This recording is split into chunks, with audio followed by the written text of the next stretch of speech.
Okay, right, guys. So we had a tiny wee bit of technical problems, or I actually did. I was the only person that was worrying about it.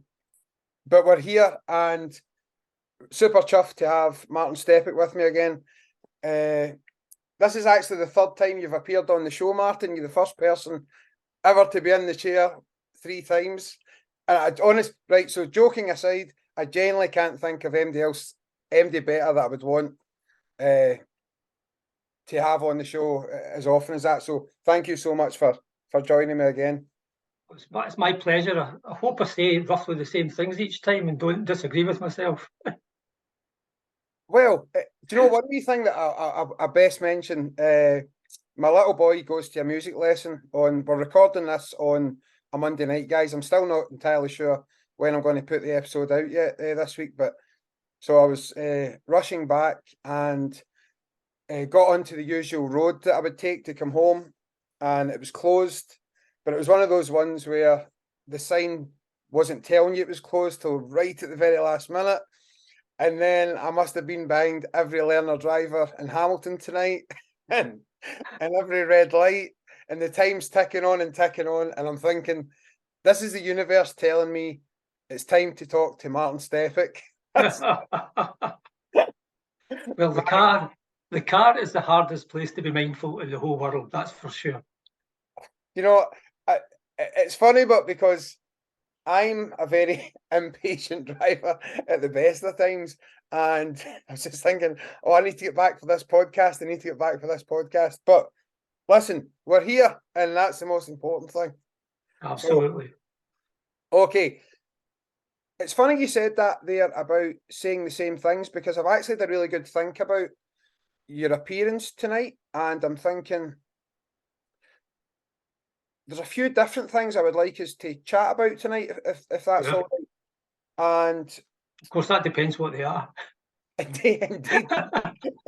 They are based around mindfulness. Don't worry too much. So I was very lucky to be able to go and practice with you a couple of weeks ago for the first time in ages, and just because the way my schedule is as well. But I managed along to your class on the Tuesday evening. And one of the things you were talking about was how, and again, you can obviously step in and correct me if I make a mess of this, but just how stressful your work life had been, maybe before you found mindfulness. Mm-hmm. And you were involved in a really successful family business, but stressful environment at times. And I thought to myself, I've had Martin on twice now, and I haven't asked him to share the story about how you found mindfulness. Mm-hmm. And how it came into your life. I don't know, you can tell us possibly at just the right time, or was it a conscious decision? So do you mind if we start there tonight? Well, absolutely. It was by chance. I believe in chance. A lot of people think everything's synchronized and that things, it was meant for me.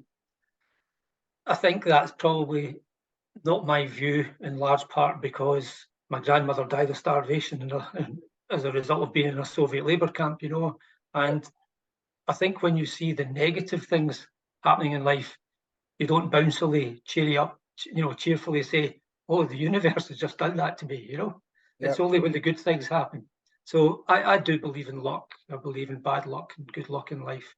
But I also believe that sometimes you can see a fair wind for what it is and go with it. And I guess that's probably what happened with me.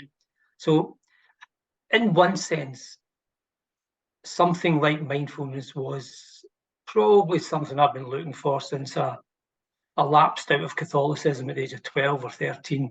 Okay. When you come from a very religious family and you fully believe in it as a child, I think when you come out or question it,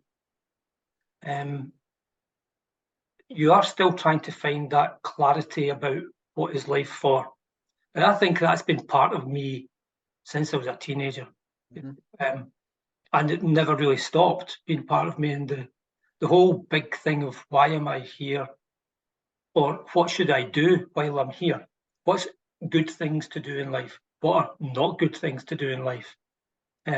Has been a question that's been rolling in my head for probably about 50 years, nearly, I'm 64, and probably about 50 years, half a century, Yep. So it got to a point, though, where life was good but stressful. So I joined the family business after 4 years of working my way around the world, because I didn't know what I wanted to do. And I thought, well, if I keep on working at odd jobs, seeing the world and seeing its beauty, I might eventually figure out what I want to do.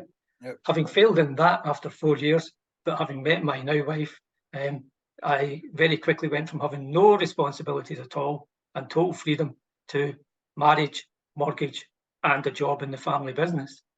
So boom, boom, boom. Yep. Now try your freedom. So at that stage, I mean, I loved the family business. I think we had a fantastic culture. We were very friendly, very informal, good managers, and very, very close to our communities, which was Lanarkshire, East End of Glasgow.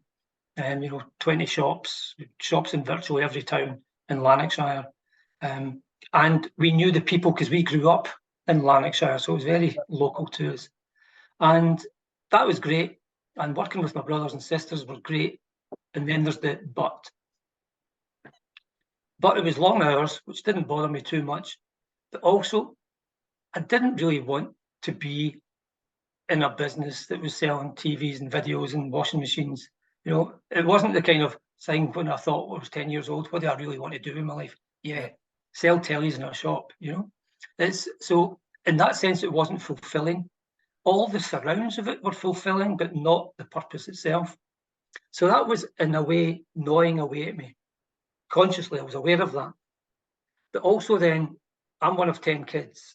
So my parents started the business, and the successors were going to be these 10 kids who loved each other growing up as kids. But all of a sudden, you're pushed together and you're now business partners. And that's complex. So you can love each other as much as you want, but if you think we should be doing that and somebody else thinks we should be doing that, there's a problem. Yep. And all of us were married. So that doubled it because all of the spouses had opinions. So that's about 20 opinions about how the wish a shop should have looked yesterday afternoon, things like that. And so that it ate away at our previously clear, comfortable unity as a family. It started having niggles.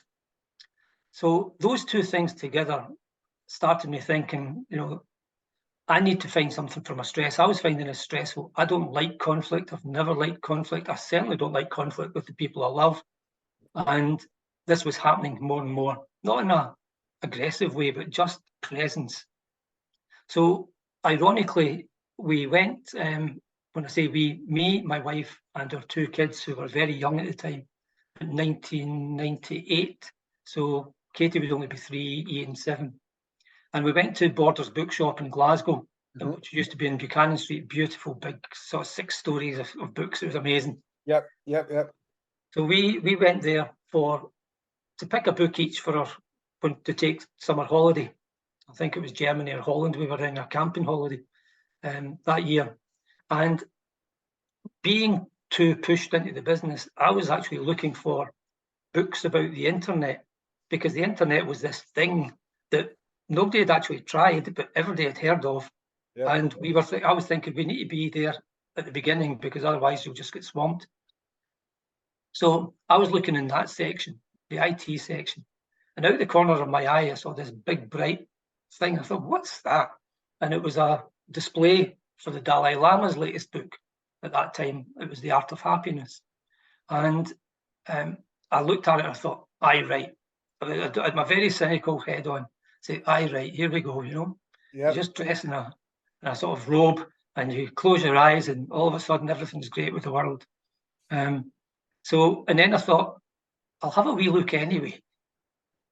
And I started looking and reading a couple of the books in the blurb. And I thought, there's actually quite a bit of science in this, because they started doing the research on meditation and science. And I thought, it'll still be rubbish, but I might buy one of these books. Yep. Then I'll read it, and then I'll know it's rubbish. And my great superiority over these ancient wisdoms would be confirmed, So I started doing that, and I started reading it before I went on holiday, and I thought, this is really great. This is dead modern thinking, really modern thinking about suffering, psychological suffering, how suffering emerges and arises, and what you can do about it. What you can do about it, I thought, I don't know, but at least the analysis is spot on.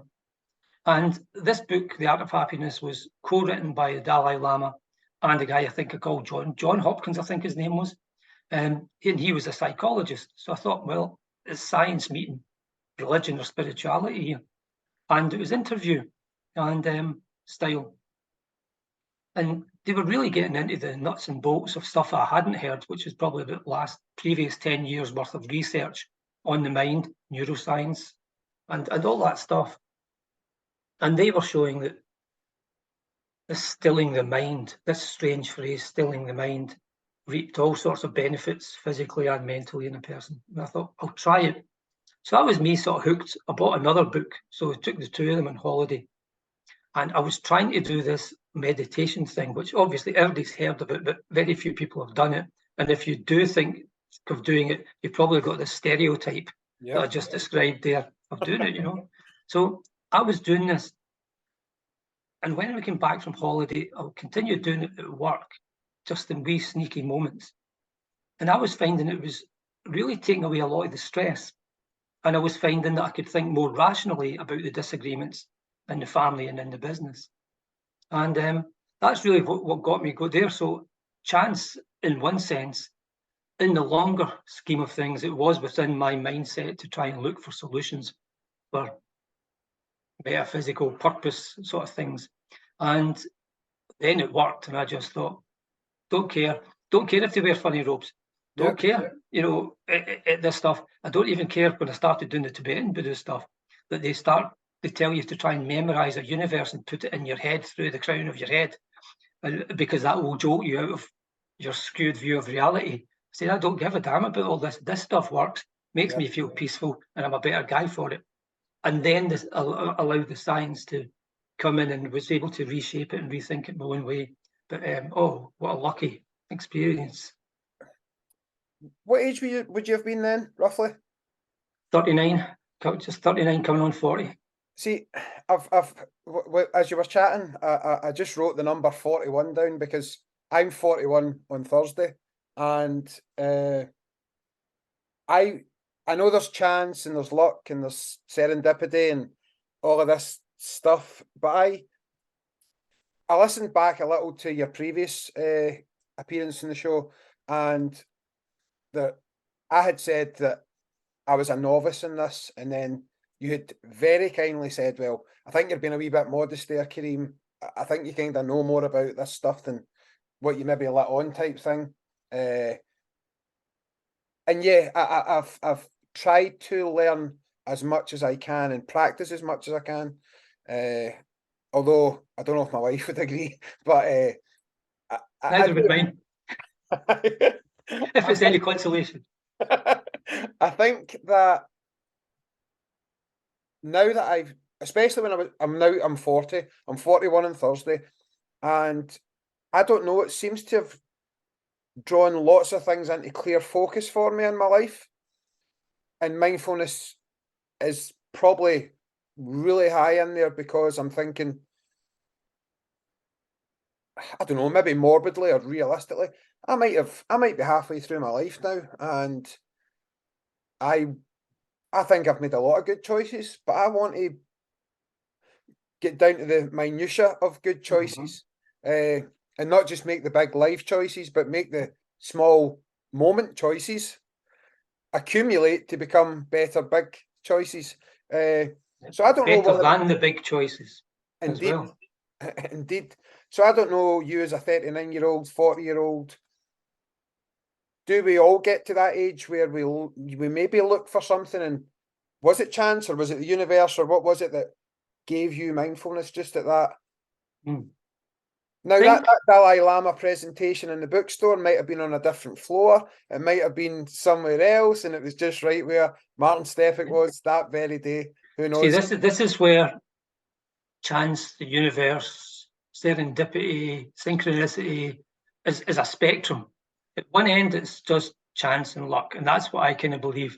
You can move to the far extreme and say that the that display materialized itself just for me in that room at that moment, and nobody else could see it, you know. And so there's a stage at that spectrum where I think there's a cut-off point, you know, and other people don't. Other people do think, you know, that could happen. I mean, I grew up with that. I grew up with Catholicism, where they say that a lady appeared in Lourdes, you know, boom, this lady turned up and started giving a talk to young children about what the world was going to be like and what the sins, the problems of the world. And that's in my childhood's religion. That was normal, and people bought into that, and people still buy into it. You know, that happens. So I think there's a sort of secular spiritual version of that. And the Buddha, interestingly, did not go in for that. He was a very interesting guy. He basically said, I won't bore you with the book, but of all these.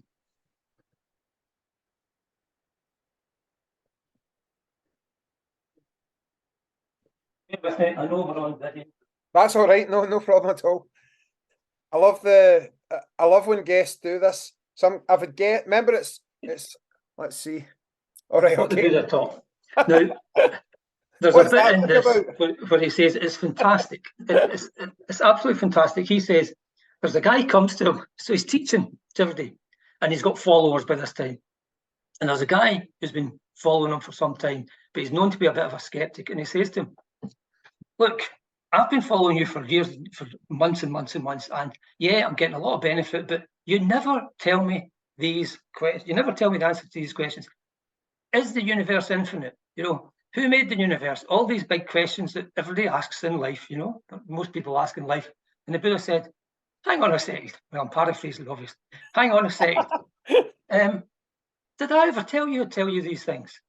And the guy says, "No." He says, "Tell you why I don't tell you.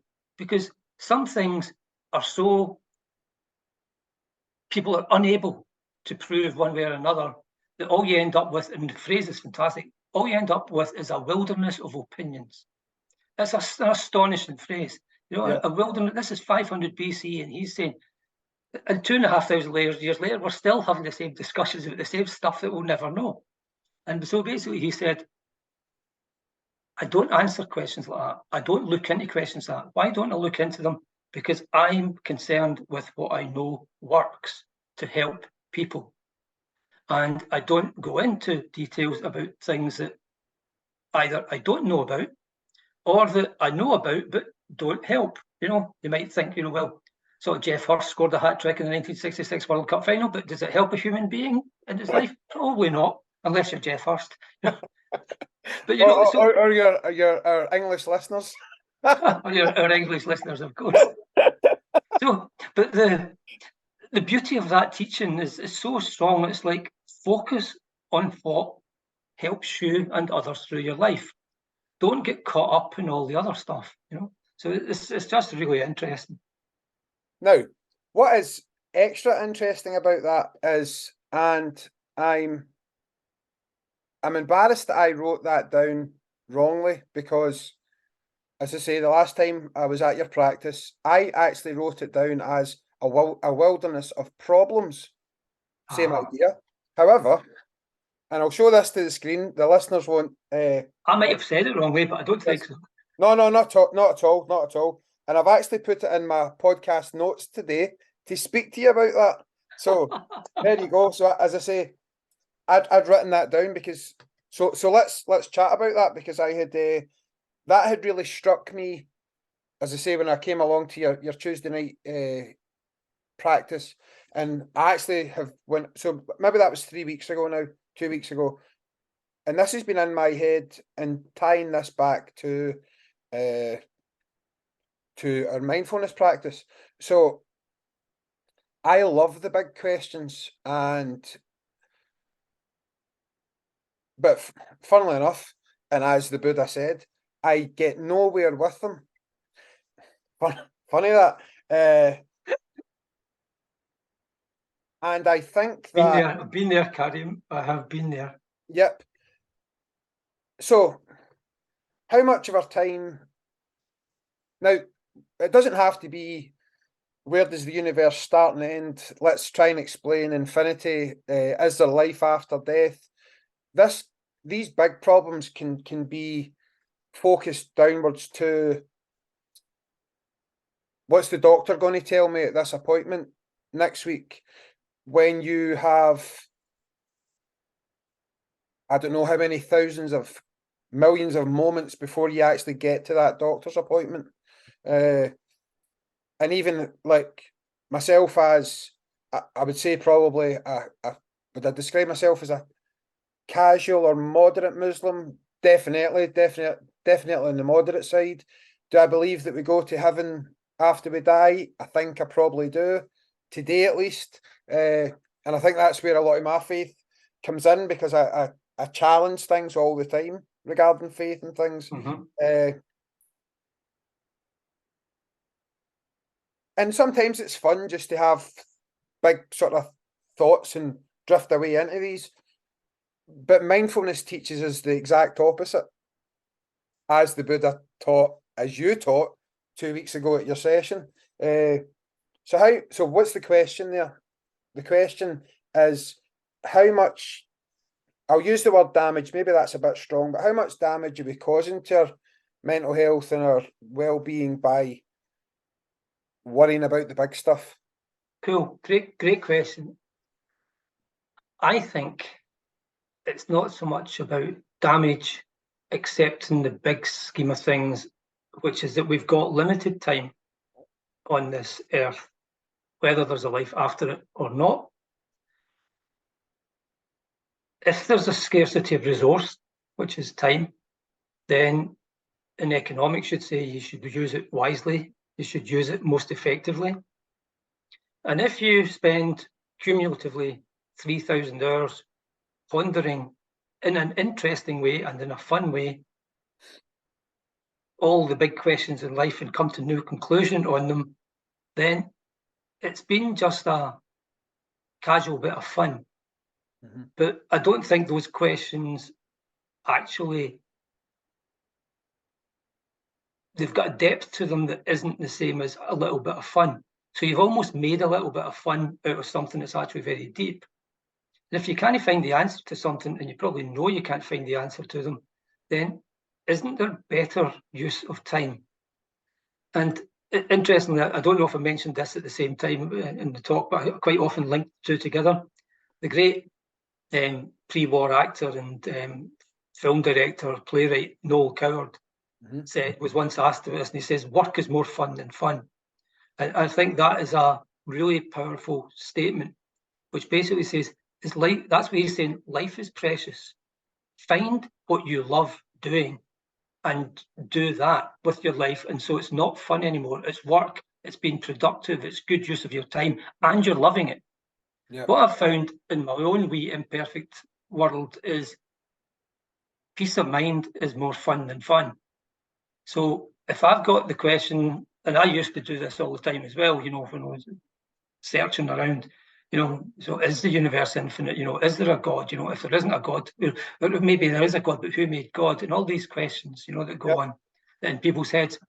What I've found at a personal level, and I can't say anything for anybody else, they'd have to work it out for themselves, but for me, just sitting, like, eyes closed, noticing my breath, eyes open, taking a sip of water, and taking a sip of water without anything else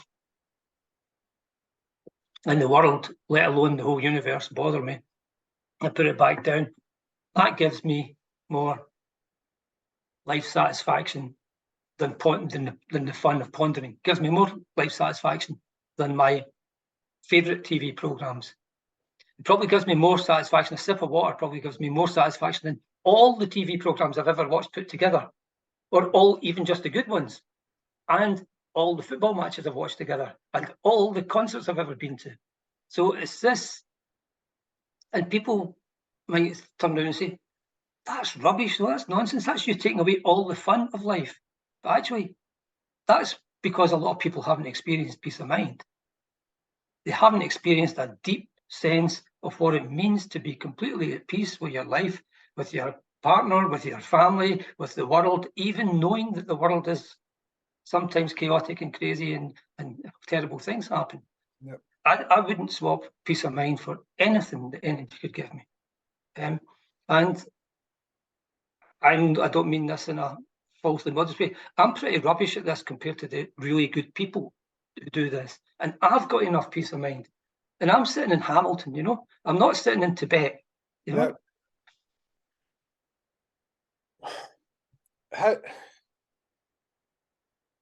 How do we, right, that probably leads me into, I want to talk about a couple of things. I want to talk about, I'll maybe actually mention these to you, and we'll see where we go. The last time we chatted, I found it huge. I found your opinion, I guess, or your teachings on the way most, not everybody, obviously, you can't speak for everybody, I understand that, but the people that were interacting with you and I, and how we were struggling, because it was 2 years since we last done the podcast, believe it or not. Unbelievable. We were right in the centre of the lockdown.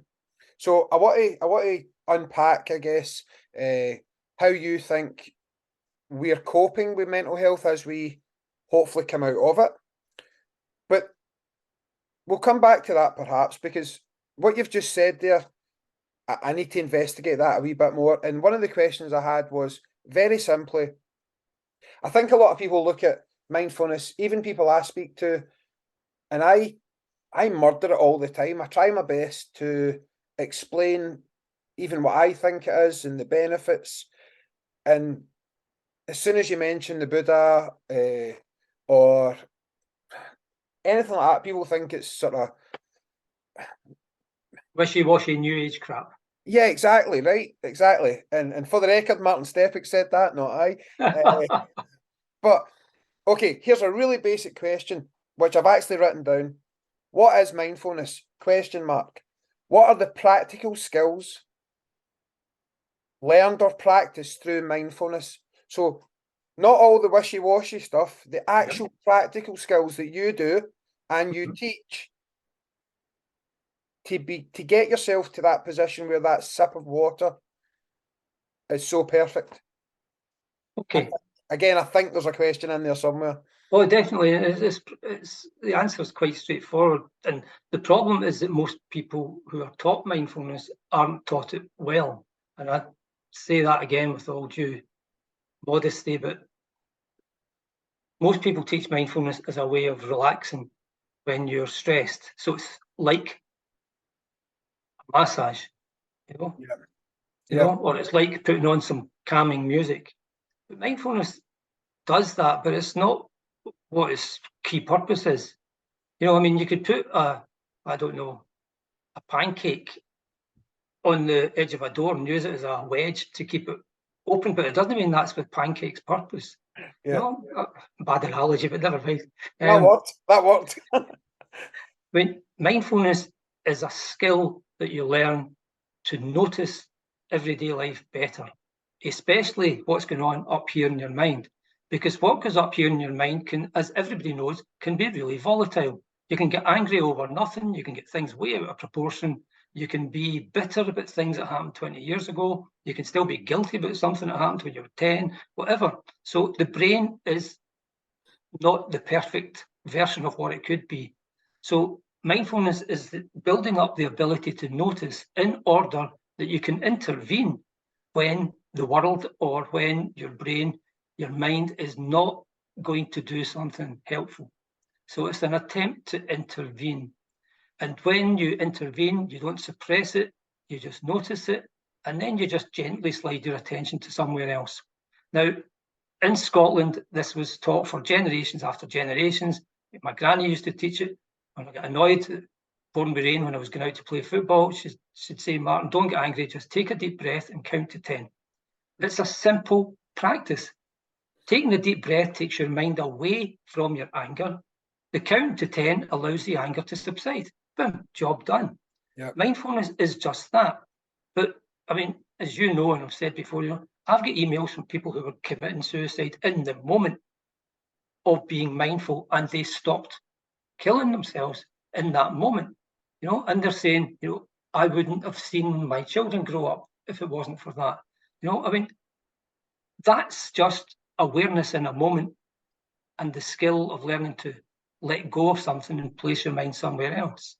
Now, hundreds and hundreds about anger, and hundreds about relationships that survived because of mindfulness that would never have survived if it wasn't there, because the rows would have just been too much for people. So there's hundreds of examples of this, but it's a simple, mindfulness is a practical tool to manage the mind. And if anybody knows a better one, they'll tell me about it. And if the evidence is there, I'll chuck mindfulness and do this, because mindfulness is damned hard work. It's not easy stuff. Trying to be aware moment by moment by moment is difficult. But over time, which gets to your second point about the perfection of a sip of water, over time, you start to get quite good at it. And over time, you start to realize that it's every moment that could be better if your mind creates it that way. So I could take a sip of water, not think about a sip of water to do, it's been a wee while since we've caught up. It'd be great. It's good to see you. Boom, boom, boom. And I could be thinking all those thoughts, and I don't even notice that I've got water. Yep. And then I don't even notice that the water came from a tap. And I don't notice that the tap comes from pipes and water purification plants and reservoirs. And that's the most important thing in a building in Scotland, because you don't need to find pure water. Boom. All of that comes in a moment because you train your mind to notice the moment. Yep. And that makes me feel good to be alive and grateful. And that's it. And that's a sip of water. I'm trying to remember on the spot here, one of maybe Ernest Hemingway or one of these authors had a thing, and I heard this on another podcast, and they had a little bit of, just a little bit of paper sellotaped onto probably their typewriter at the time, or possibly it wouldn't have been a laptop with Ernest Hemingway, but anyway, one of these famous writers, and this wee bit of paper just said, the first draft of everything is crap. So that was a reminder.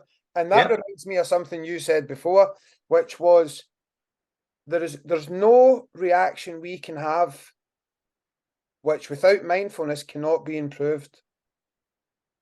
And I say that's really good for me. Well, you did, and Martin actually said that on the Marshall Focus podcast. So you did, you did. But it's true. I mean, it's true. It's because so true. It's so true.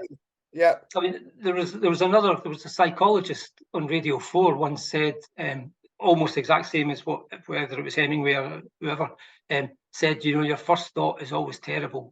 You should just ignore it completely. And that was a world-leading psychologist, maybe slightly off guard and informal and exaggerating for effect, but it wasn't just the guy down the street saying all our first thoughts are crap. This is somebody that studied the mind for 30 years saying it. And even if it's not crap, it can still then be improved. Even if it's, what it should at the very least be observed and checked. If you're at a market, say a proper market like in Sri Lanka or in Cambodia or any of there, you see the local people, they go to the fruit and they check the fruit. You don't just say, like we do in Morrison's, you pick up a packet of 5 bananas and you're assuming that they're all okay. The mind is not perfectly, packaged. It's not perfectly ripe. You have to check. And if you don't, that's why people don't speak to each other. Somebody says something because they haven't checked what's in their mind, and that causes a family split. And I deal with families that have got estrangement, in family business settings, and it's horrendous. It's tragic, and nobody's got the humility to then say, "Look, I was wrong. Can we?" And even if they do, the other side are too embittered, and they say, "I don't give a damn if you're giving me an apology," and then they all go unhappily to their grave. Well, great. It's sadder even that is oftentimes happens in that millisecond of reaction. Absolutely. One of the things I wanted to chat with you about was to try and maybe get some advice for the listeners or the viewers on the best places to start. What I've again, I maybe sort of share too much on this, and I'm not embarrassed by that, because I very much believe that we're all living very similar lives in that we all have problems, we all have fears and emotions and etc. etc. And my thing is that the two places where I try, probably three, so the two main priority places I try and practice or be more mindful is with my wife and my son. So straight away, that's the top priority. And then in third place, it's obviously probably with my students, because I think mindfulness in the martial arts, we haven't even scratched the surface with that. But that's maybe something we can get back to. But with my wife and my child, and thinking, okay, is there any other more important relationships that are going to be for the rest of my life? And to me, probably not. So how much of that, how many arguments or how many times would you sort of snap or shout at your child, where that half a second of mindfulness can actually change the progress of a full day, or even the next hour, or whatever it is? For a whole life. I mean, those phrases in ancient phrases, the straw that breaks the camel's back, or the last straw, that is a kind of wisdom observed. Most marriages don't break up because of one terrible thing, Yep. They slowly erode because of a lack of mindfulness, maybe both ways, in a relationship. If you get used to each other, you ignore each other, you're too busy for this, you're too tired for that, and slowly but surely, it's almost like, like a jumper, the thread gets threadbare and holes start appearing in it. That's what happens in every walk of life if you're not aware of it. I mean, what is it? Is entropy it's called, isn't it? In physics, everything is entropy. Everything will break down. That's the nature of the universe. Things form and they break down. This cup one day won't be a cup. It'll be broken. It'll be broken down. The table, this laptop's on the laptop, the same thing. Boom, boom, boom, boom, boom. Might take thousands of years, but it breaks up. It breaks up because nobody is having a countervailing force to keep it strong. Yeah. In fact, you could actually make it stronger than it originally was if you do it, which is what love could be. As long as the two parties are participating, each Andy of the wisdom. Again, a quote from the Buddha, because he just was a smart guy. He said that the two components to a good life are wisdom and compassion. Compassion without wisdom could mean that you're a well-meaning fool and being abused, manipulated, exploited, whatever. And wisdom without compassion is cold.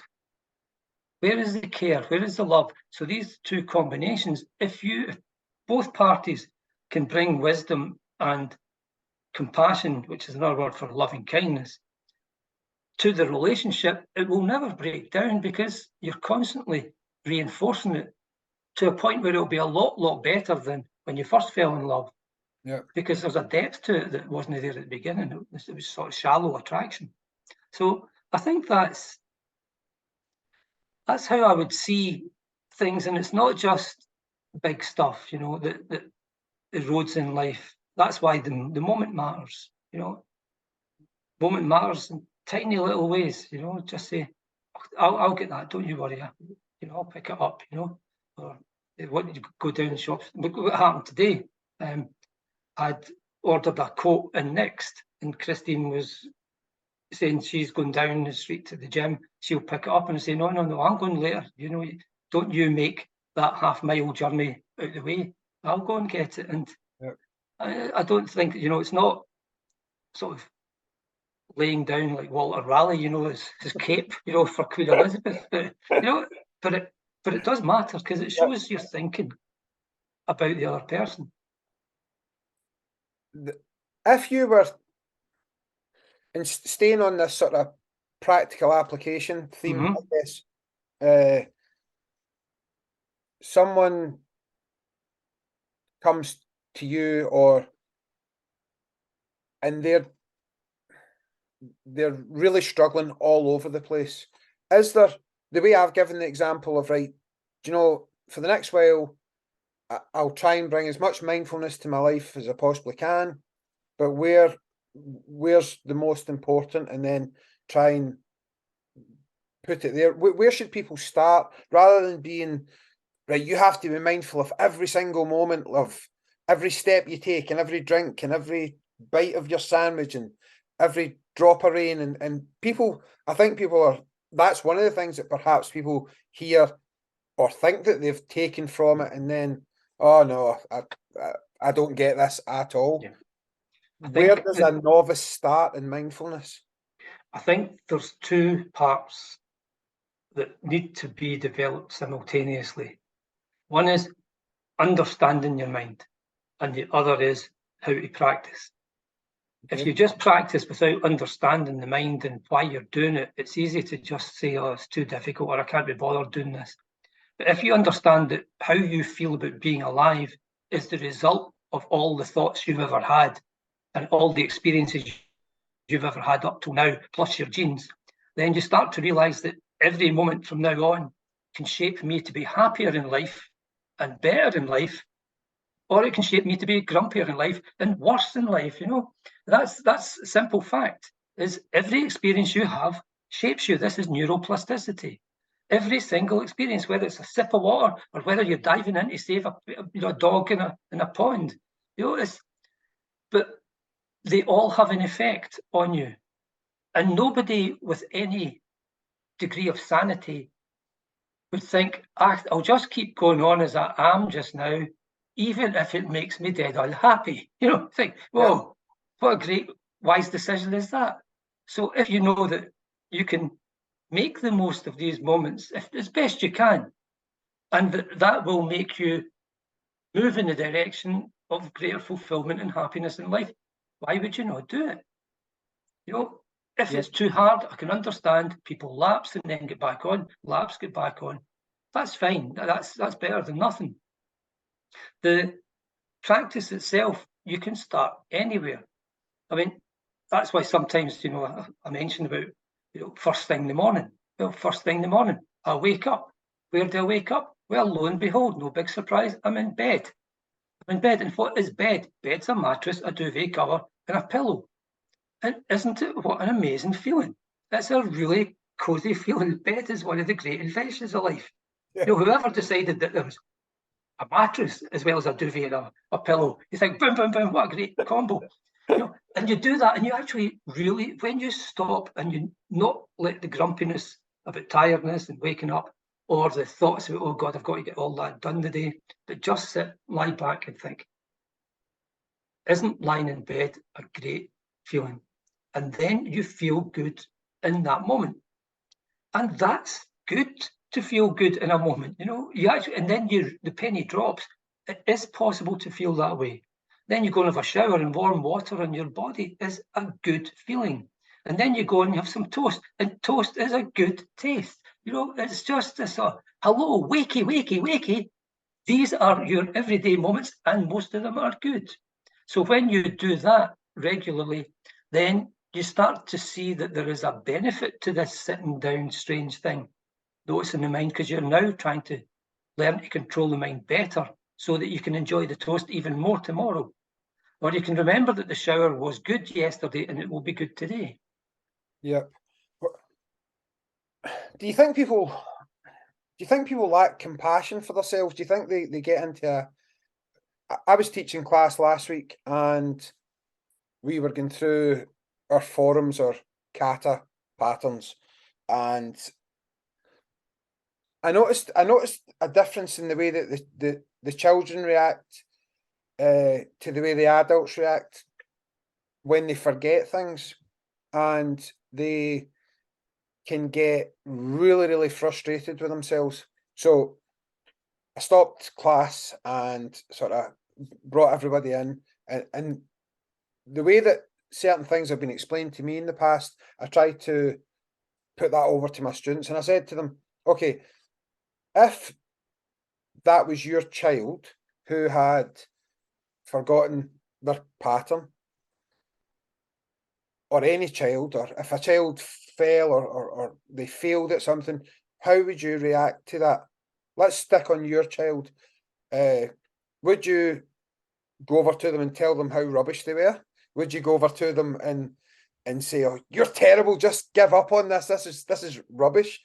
And everybody's sitting shaking their head. No, of course we wouldn't. Why would we treat our children like that? And I said, well, why would you treat yourself like that? Like, why when we become adults do we become so cynical, I guess, to things? Why? I know for a fact that there'll be listeners listening to us chat saying, lying in my bed for a minute, and yes, I appreciate that'll feel nice, but I hate my bloody job and I've still got to get up and go to my job.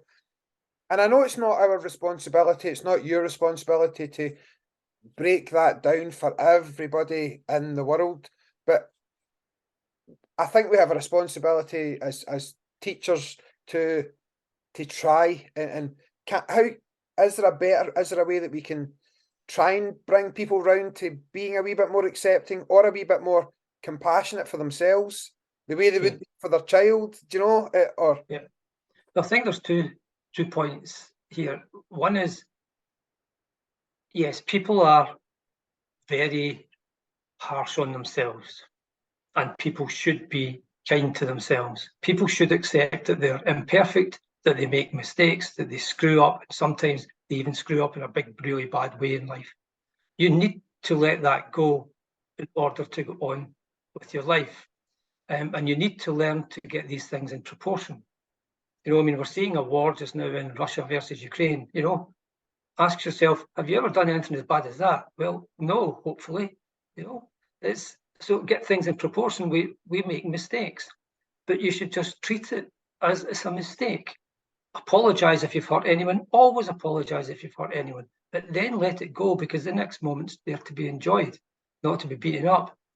But we are also I am as well, very judgmental of others.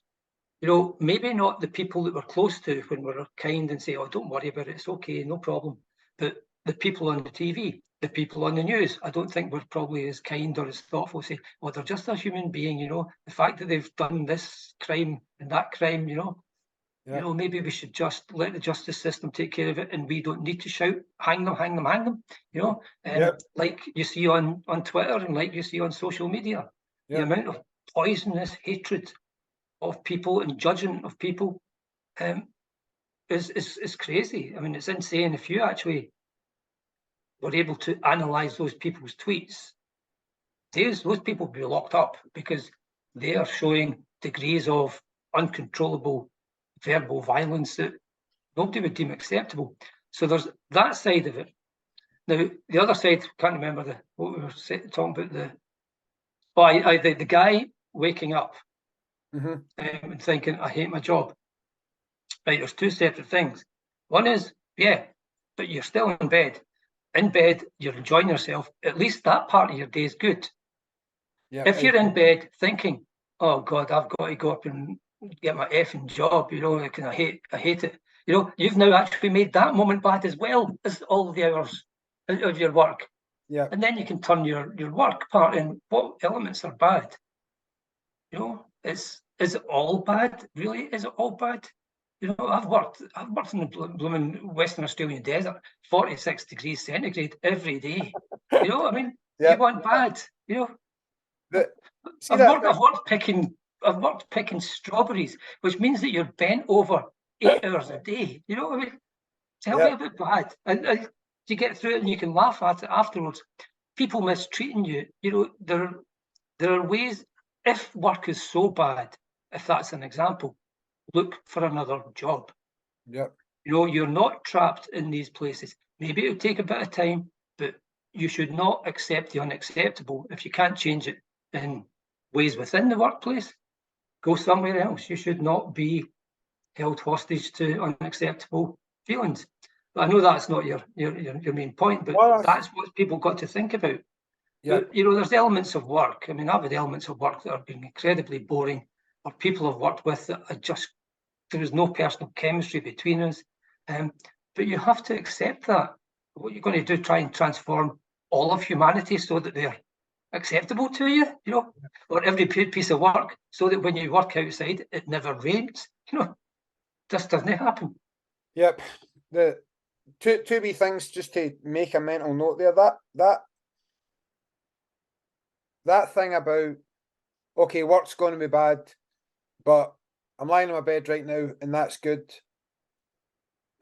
But I know for a fact that I'm guilty of that. I'm guilty of this worrying about things, and although I must admit, it's definitely getting better.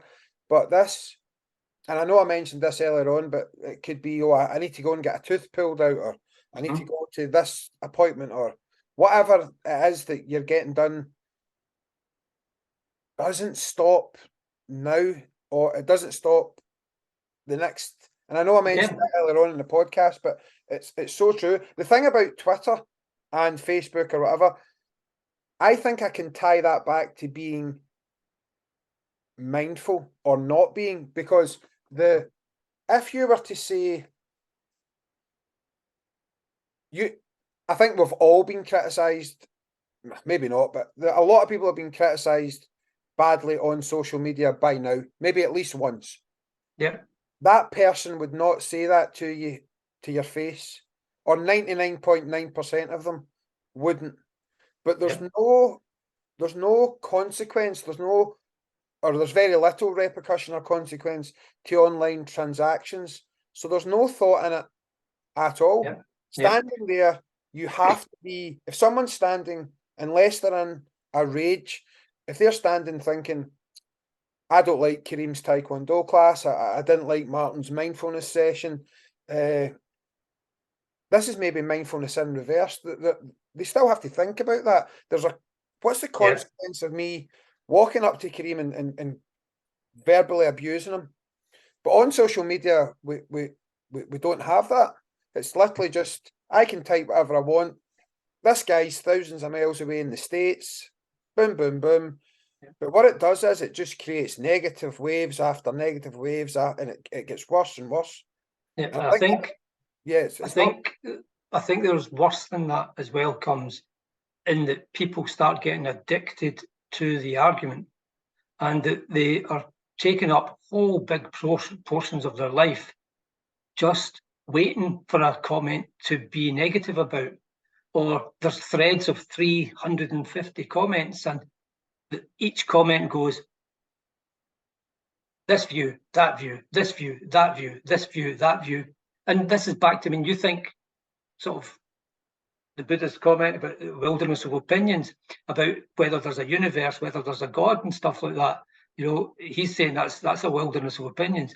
It's nothing compared with Twitter negativity.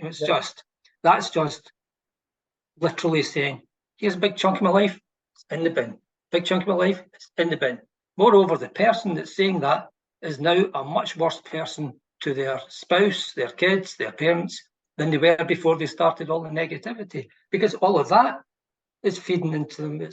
It's a really ugly space, that side of it, which is a shame, because there's beauty in all social media. There's beauty in one of mine. That's the volume of poems. Waiting for Guzlovsky on War and Peace. John Guzlovsky is a friend of mine who I've never met, and we wrote wee poems to each other on Twitter. His father and mother were in a slave labour camps in Germany. My grandfather and my father was in a slave labour camp in the Soviet Union, so we had a lot to talk about, but we talked in poetry just because that's our interest. That is, for me personally, a beautiful use of Twitter. Yep. It's creative, it's thoughtful, a lot of it's very compassionate, but we need to, that's back to mindfulness. What do you use your time for? What do you use these tools for? What do you use social media for? Life's too precious to destroy yourself mentally that way, because that's what you're doing. You're just addicting yourself to hatred, right? It's stupid decision, or non-decision. That kind of leads on to I've got that sort of main question that I still would like to ask you. And again, this does relate back. I mentioned this earlier on. This relates back to a previous episode, the second episode you done when we were. I think we must have been a year. It was the winter of 2020, maybe. I think maybe early 2021. And we were right in the middle of I think we just went back into lockdown, perhaps. But We did at that time. We did because my son and his daughter, my son and his now wife, yeah, were locked in with us for 3 that, months. that's And right. that when they only came to visit us for a week, you know, poor soul. Yep. now we're getting out of that. What do you think is what word did I use here? I used that word sort of consequence again. What's the mental health, stress, anxiety consequences of the lockdowns of this pandemic that we've been through that you've experienced? I think it varies from person to person. I think some people have been really hard hit by it. If you'll remember, during the lockdown, I was doing my twice daily online 15-minute sessions and mindful walks and things. Yeah, over 800 of them. And a lot of people were sort of sending me messages saying, you're the only contact I get all day, people who were shielding, isolating. And they were waiting for me to start a session so they could reduce their own anxiety and their own loneliness or whatever. And that was very moving. yeah. So I think people in those circumstances maybe have a lot to unburden or let loose or let disappear, and that can take a lot of time. But other people found it really surprisingly beneficial. Yeah. Going out for walks locally where they never knew there were walks there. The benefits of solitude, if you choose it, the beauties of just being outside and it was quiet. There were hardly any cars. Remember the first lockdown? You could barely hear a car, and all the animals, the wild animals, were coming closer to the streets, and the birds were just tweeting, their heads off because there was no noise to compete. It was a strange experiment in living that time, and some people suffered from that experiment, if you like, and others benefited from it. I think long term, you can't generalize, but human beings are incredibly resilient in the survival version of resilience. Yeah. I don't think necessarily resilient in the I'm feeling even better as a result of this. And I always go back to my dad and what happened to my grandparents. My dad and his two younger sisters lived to their 90 after being able to put their hand around their thighs and touch their fingers because they were just skeletal. And seeing their mother die of starvation, the human spirit is the human spirit's probably a wrong way of putting it. It's an old way of putting it. The human brain is remarkably good at forgetting bad things to get on with life. Yep. And I think, we've seen that in terms of hormones and chemicals when women give birth. It's a horrendous birth, and then all of a sudden the drugs inside the brain say, we want another baby, so you'd better forget this one, how bad this was. And so I think the human brain helps us recover. Again, you look at, the horrendous things going on in Ukraine just now. People, they won't recover from it, but they'll get on with life despite it. The cities will be rebuilt. I mean, I went to Warsaw, it was 90% destroyed in the Second World War. And I went to the old town, I've been a few times. And the old town says, built 1556, restored 1973, and that's that human quality of, we will not let this dominate us, but some people will be destroyed by these things. It's just, that's luck again in life. And, a lot of people who died, just pure luck in the first early months. they got COVID, they go into a hospital where there's already infections and boom, boom, boom, and you're gone. And I wouldn't say it's any particular fault. Just sometimes it's the grain is going against you. Yeah. That can just be really tragic. That I won't keep you too much longer, but there's you've mentioned your grandparents and your father a couple of times tonight, and it's something that I've always actually wanted to ask you about, and maybe this is the opportunity. And I want to relate it back to I think the skills and the practice and now the teaching that you've developed over these years that I've witnessed from afar for most of that, I think they're just fantastic. As I say, no, I genuinely do, and have the admiration I have for you is off the chart. And I think we get people that are in our lives, maybe regularly, maybe not so much, that you look to and you try to emulate. And I genuinely, I don't mind saying this though, I genuinely look to you as one of those people. Thank you. But I think that's came from, well, it's not about that's came from that life experience that, even though it wasn't you, it was your father and your grandparents. How much of their experiences during the war and things that we're comparing this to being, for the majority of us, and I'm not speaking for everybody, but that first lockdown, as you said, the sun was splitting the trees. It was so pleasant for a lot of people, and we got through it. How much of your family's hardships have given you proportion to look at things, and does that make sense at all, what I'm trying to say there? Yeah, oh no, I get it all. I think the first thing to say is that I didn't know most of what I've now told people about my father's sort of tragic early life and my grandparents, my Polish grandparents. I didn't know that until after I found mindfulness. So mindfulness came first. So, right. It was about 2001. So a couple of years later, 3 years, 4 years later, 2001, 2002, my dad had a series of strokes and I thought he was going to die. And it suddenly struck me, and the mindfulness helped me with that. The mindfulness says, if he recovers, you better get up off your backside and you better start asking him about his life, because you don't know a tenth of it.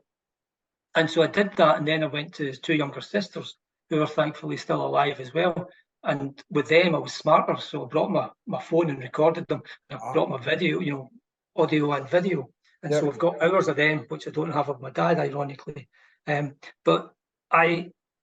So the mindfulness was already clicking into me, and I was looking for something before I knew anything like the scale of what Dad went through. Yeah.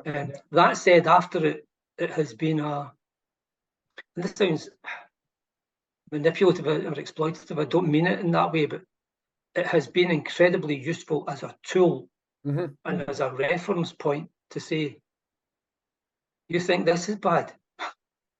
I think that's the point I'm trying to make, man. Yeah. I don't think it's exploitative at all. I think it's life. I think it's this thing that's happened. It's a teaching. It's a set of teachings. Yeah. Or you can use it as a set of teachings. I think that, I'm now 64. My grandfather died at 49. My grandmother died at 39.